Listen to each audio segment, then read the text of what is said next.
High friends, welcome back to my channel life with Tapasi. আমি তাপসী। কেমন আছো তোমরা সবাই? আশা করি তোমরা সবাই খুব ভালো আছো, আমিও খুব ভালো আছি। এখন বাজে বেলা 3টে, আর 3টের সময় আমি বেরিয়ে গেছিলাম।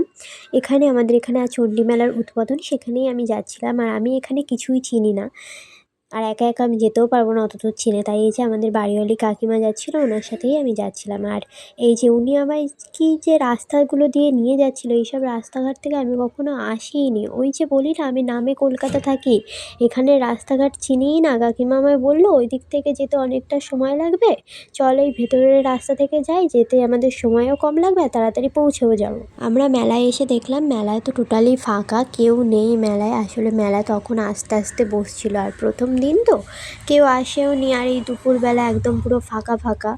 তারপরে আমরা তো মেলায় যাচ্ছি, দেখছি টোটালি ফাঁকা, আবার নাগরদোলাগুলো এখন খোলেও নি।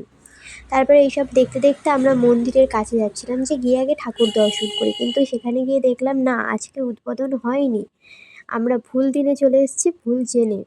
তারপর কি, এই যে প্যান্ডেল ছিল, প্যান্ডেলটা পেরিয়ে আরও সাইডে অনেক দোকানপাট বসেছে। কাকিমা বলল চল তাহলে আমরা এখানে আদি মন্দিরটা তোকে দেখিয়ে নিয়েছি, তুই কি কখনো দেখেছিস? বললাম না কাকিমা, আমি তো জানি না এখানে কি আদি মন্দির আছে। তখন তিনি আমায় বললো যে এই দেখ, 300 বছর আগে স্বপ্নাদেশ থেকে এই দেখো লেখা আছে, 300 বছর আগে স্বপ্নাদেশে চণ্ডীপুকুর থেকে পাওয়া মা চণ্ডীর অষ্টধাতুর ঘট, এবং সেই ঘটই নিত্যদিন পুজো হয়। তাই এই মন্দিরটা না আমি জানতামই না। এই স্বপ্নাদেশ নাকি পেয়েছিলেন মহেশ চৌধুরী 300 বছর আগে, এবং পরে তিনি এই পুকুর থেকে ঘট তুলে তার বাড়িতে তিনি স্থাপন করেন, এবং এই 300 বছর ধরে নাকি এই পুজো হয়ে আসছে। তারপরে এই পুজো এখন এত বড় হয়েছে, আগে এত বড় ছিল না। আর এটাই নাকি আদি মন্দির, এখানেই নাকি মা প্রথম থেকেই পূজিত হয়ে আসছে। আর এই যে দেখো চলে এলাম মন্দিরে, দেখো মাকে। এটা কিন্তু একটা ঘটের ওপরে দেখো মায়ের কি সুন্দর মূর্তি স্থাপন করা। সত্যি আমি জানতাম না, আমি এর আগেও 2 বছর এসেছি, তবে এই মন্দিরটার কথা আমি জানতাম না। আমার মনে হয় এখানে আরও অনেক মানুষই এই মন্দিরটার কথা জানে না।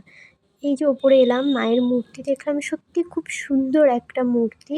আর এই যে 300 বছরের পুরনো ইতিহাস।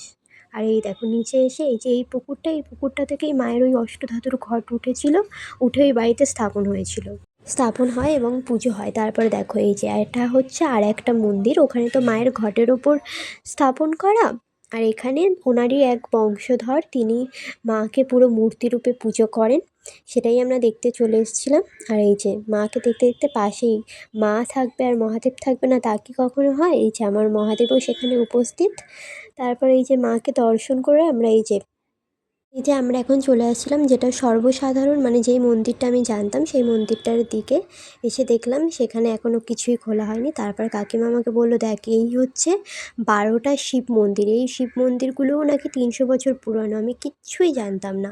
এই রহস্য আমার কাছে টোটালি অজানা ছিল। তারপরে সেই মন্দিরগুলো দেখে এই যে আমরা তারপরে এই যে চলে এলাম মেলার ভিতরে। আর আমরা এসে এখানে কি জানতে পারলাম জানো? আজকে অষ্টমী ছিল না, আজকে ছিল সপ্তমী। আমরা ভুল করে অষ্টমীর দিনকে চলে এসেছিলাম, যে কারণে মেলা উদ্বোধনও হয়নি আর মেলা ফাঁকা। আর এই মেলাটা না অনেকটা বড় মেলা, অনেকটা জায়গা নিয়ে, দেখো অনেক জায়গা নিয়ে অনেক বড় মেলা। চলো মেলাটা তোমাদেরকে দেখাই, দেখতে থাকো তোমরা।